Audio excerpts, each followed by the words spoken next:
Good morning, children.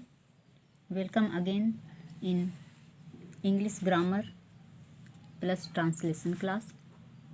In last class, we were seeing about tense. The change in the form of verb according to time is called tense.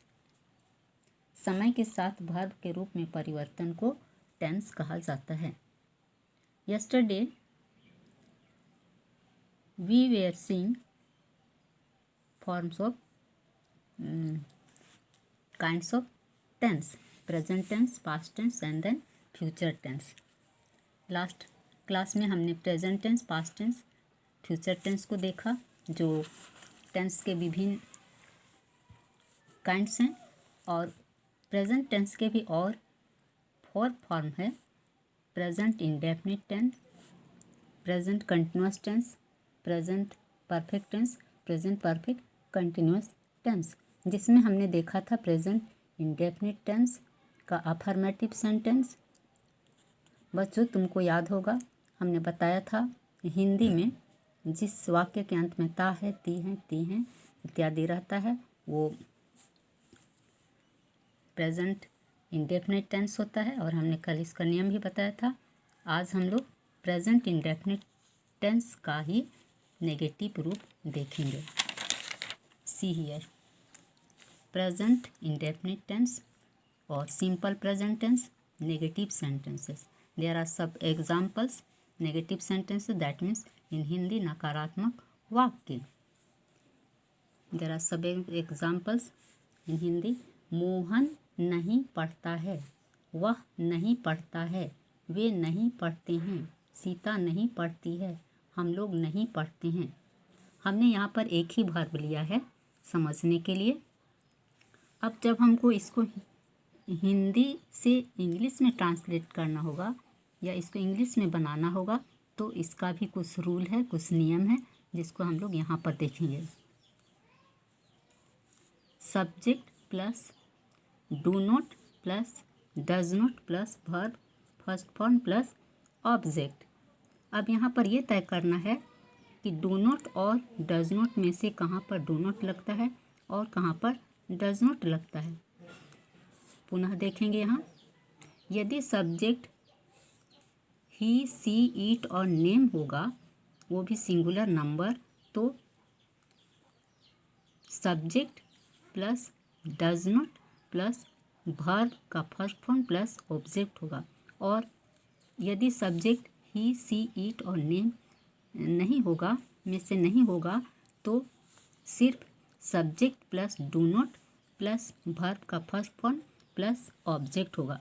इसी नियम के तहत हमने यहाँ पर बनाया है. मोहन नहीं पढ़ता है, नेगेटिव है नहीं, तो हमने लिखा है Mohan does not read, read first form. वह नहीं पढ़ता है, ही डज नॉट रीड. वे नहीं पढ़ते हैं, दे डू नॉट रीड. हमने यहाँ पर दे के साथ डू नॉट इसलिए लगाया है क्योंकि इसके अनुसार दे, ही, सी, इट और नेम के अंतर्गत नहीं है.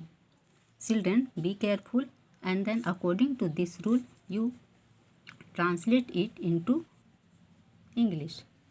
There are some examples. हम लोग नहीं जाते हैं, we do not go. Sita नहीं दौड़ती है, Sita does not run. Next thing, present indefinite tense, interrogative sentences. अब हम लोग इसी present indefinite tense का interrogative sentence भी देख लेंगे. प्रश्न आत्मक वाक्य. फर्स्ट यू सी इन हिंदी. पहले तुम हिंदी में देखो. यदि वाक्य के शुरू में क्या होगा, अर्थात प्रश्न क्या से शुरू होता है, तो हम उसको इस नियम के अंतर्गत की तरह बनाते हैं. फर्स्ट डज और do plus subject plus verb first form plus object.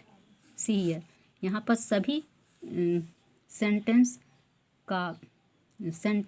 क्या से शुरू है. क्या मोहन पढ़ता है, क्या वह पढ़ता है, क्या वे पढ़ते हैं, क्या सीता पढ़ती है, क्या हम लोग पढ़ते हैं, इस तरह से. इसीलिए हमने इस नियम के तहत बनाया है. और तुम्हें अब मालूम होगा कि डज या डू कहाँ लगता है. ही, सी, इट और नेम के साथ डज, बाकी के साथ डू. इसलिए हमने क्या मोहन पढ़ता है में लिखा है डज मोहन रीड। यहाँ हो जाएगा क्या वह पढ़ता है, क्या वह पढ़ता है, does he read. This is your task 1 2 3, ये तुमको बना लेना है। नेक्स्ट, अगर प्रश्नात्मक चिन्ह सेंटेंस के बीच में होगा तब हमको कैसे बनाना है, इसका कुछ अलग ही रूल है जो इस तरह से है। अगर इस तरह का क्या, क्यों, कहाँ रहेगा तो इसी का इंग्लिश सामने होगा, फिर इसी नियम से बनेगा। जैसे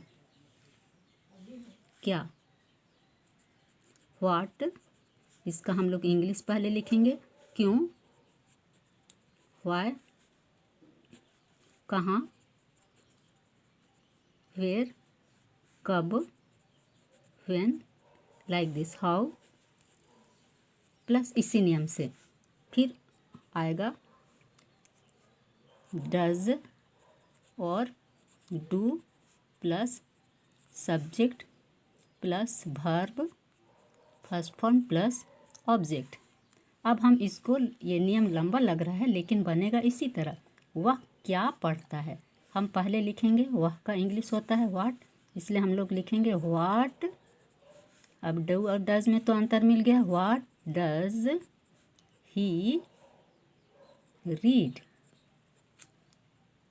मोहन क्यों पढ़ता है, क्यों, व्हाई डज मोहन रीड। सभी में फर्स्ट फॉर्म ही लगेगा।